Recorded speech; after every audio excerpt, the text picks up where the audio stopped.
We're also out of coffee.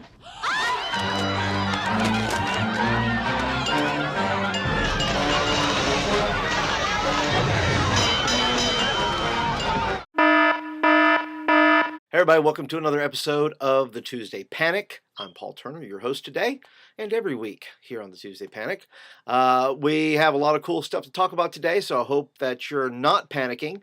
But if you are panicking in some way because something is not quite right, now something's not quite ready for your Wednesday night program or your Sunday school or Sunday night or whatever you have going on or outreach and you're needing a few tools, you're needing a few things, well, hopefully I can bring you a few things today that will be of help to you. So don't forget, first of all, to subscribe. That if you're not a subscriber, thank you for showing up and visiting if you're a visitor. And if you're a visitor, please don't forget to subscribe because we bring news to you every Tuesday about some things that you can use in your program, from video to music to other tools and news stories and things like that that will be of help to you. So let's get it started before you panic even more. Talk about Jesus the homeless. I recently just saw a photo, and you'll see it right over here, where a Timothy Schmaltz, who is an artist in Toronto, New York, wound up creating a great sculpture of Jesus actually homeless on a park bench. And it shows it's Jesus on the park bench, and he's covered up, and you can't really see his face and things like that. But what all you can see is his feet that are sticking out of the blanket or the cover that he's under, and his feet are pierced.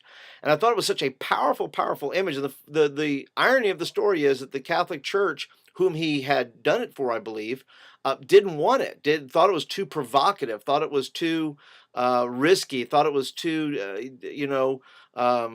just too much for the senses or something like that. But what a great image to show your kids and say, "Wow, what do you think of?" I mean, just put the picture up and say, "What do you think of this picture? What do you think of this picture of statue of Jesus being of just laying on the park bench? Is it demeaning? Is it accurate? Is it, of course, there's the scripture that says that the Son of Man, has nowhere to lay his head, that Jesus himself said. So bring that into the context as well, and maybe even show a clip of somebody else homeless on a park bench, or several pictures in a line, and then show the last one to be Jesus. If you're talking about homelessness, you're talking about identifying and how Jesus identified with those that are around him, especially the poor. What a great example to use, as an illustration to say, look, that Jesus truly was identified with us, and that he understood what it meant to be in those conditions.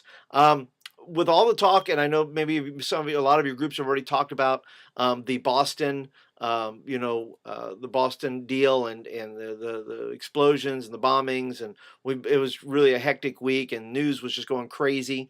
But if you look on the link that I have down below, and all the things that I'm featuring today and every week are listed down below with the link there. But the story talks about 10 courageous acts of Boston people, and it's everything from people being carried and to safety. It's people opening their homes, people offering restaurant food, things like that. And I thought that was a great story, that if you wanted to, you could show the pictures and things like that, because all you hear are negative and nasty things about what's going on, but what you don't see is heroism and courage, and from the people there. And we want to kind of maybe bring a focus to that. Show your kids that, yes, when the time is right, and that moment that that bad things happen, are we ready for such a task? Are we ready to step forward in those kind of things? And you talk about courage, you can talk about fearlessness, you can talk about all those things that are so important to the Christian life, that that are just tremendous witnesses, obviously, that when we do act, that we have an opportunity to be the hands and feet of Jesus. Want to talk here's something fun here that you can do: fortune cookie messages. And there are some wild fortune cookie messages that are listed at this next link here. Things like, "You laugh now, but wait until you get home," or "Wouldn't it be ironic to die in the living room?"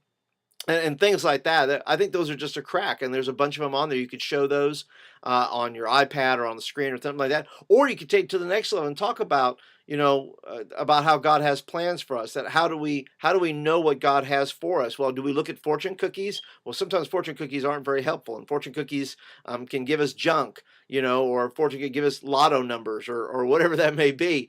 But something else, you might want to have kids write fortunes, or they can be positive or negative, and however you choose to use them. Have kids write fortunes and make the first round, crazy fortunes, and have them pass out like, "Hey, I like the smell of your hair," something really really creepy that some junior high kid might put on there. And then the other ones you might want to write fortunes and say, things like God is going to bless you.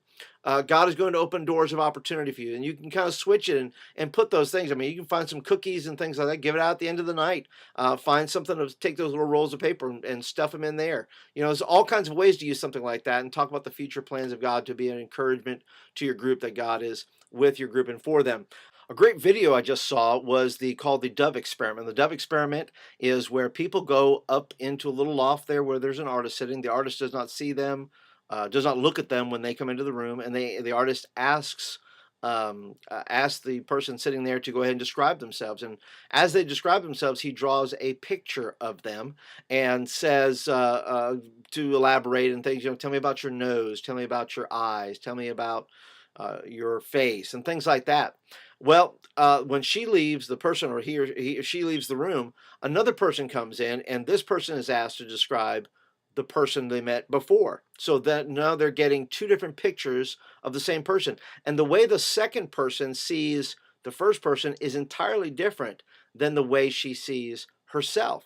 And what a powerful illustration, I think, of how we see ourselves, how others see ourselves, and of course of how God sees us as well. To go along with what the Dove Experiment does, it kind of dovetails in there a little bit. But Patton Oswald, who is a comedian, offers some ideas and perspectives on the Boston bombing and how he kind of sees people. And so let me read to you his quote there. He says, "This is a giant planet and we're lucky to live on it, but there are prices and penalties incurred for the daily miracle of existence. One of them is, every once in a while, the wiring of a tiny sliver of the species gets gnarled and they're pointed towards darkness. But the vast majority stands against that darkness, and, like white blood cells attacking a virus, they dilute and weaken and eventually wash away the evil doers, and more importantly, the damage they wreak. This is beyond religion or creed or nation. We would not be here if humanity were inherently evil. We'd have eaten ourselves a long time ago." And so, I think the quote is great in a couple of ways. I like Patton's perspective in many ways, because he's trying to say, look, this is not who we are as total as a people, and I get that. But some of the questions you might want to bring up about this quote and use this quote is, it says, "But there are prices and penalties incurred for the daily miracle of existence." That's a great little piece there, because there are prices and penalties. There's the price and the penalty of sin in our own lives and things like that. And Patton, just to kind of give you perspective on that, Patton is an atheist. He doesn't believe in God, so he has to kind of formulate an idea on his own experience and his own perspective, where we as believers see things a little bit differently, and we come from a biblical perspective that you can draw from this quote here. He says, one of the penalties incurred by our daily miracle of existence, one of them is, every once in a while, the wiring of a tiny sliver of the species gets gnarled and they're pointed towards darkness. But what Scripture does tell us is the fact that we are all born into sin. We're all born and pointed and redirected towards darkness. And so, for all have sinned and come short of the glory of God. That's me, that's Patton Oswald, that's everybody. And so, in discussing this with your kids, you may want to just read the quote to your kids and say, what's wrong with it? Or introduce it as part of a topic on the sinfulness of man or things like that. How would you use it? Leave your comments below there and let me know how you would use this quote, because I think it's a great quote to describe how people try to define man's wickedness and man's sinfulness without mentioning sin or without mentioning the need for redemption or things like that. So you go ahead and leave your comment below. The last thing I want to share with you is, I don't know about you, I am not a big Game of Thrones guy. It's not because I just haven't watched it. I haven't had time to watch it. I'm busy making videos and stuff, okay? So cut me some slack. But one thing I do like is I found an app where it's make your own sigil.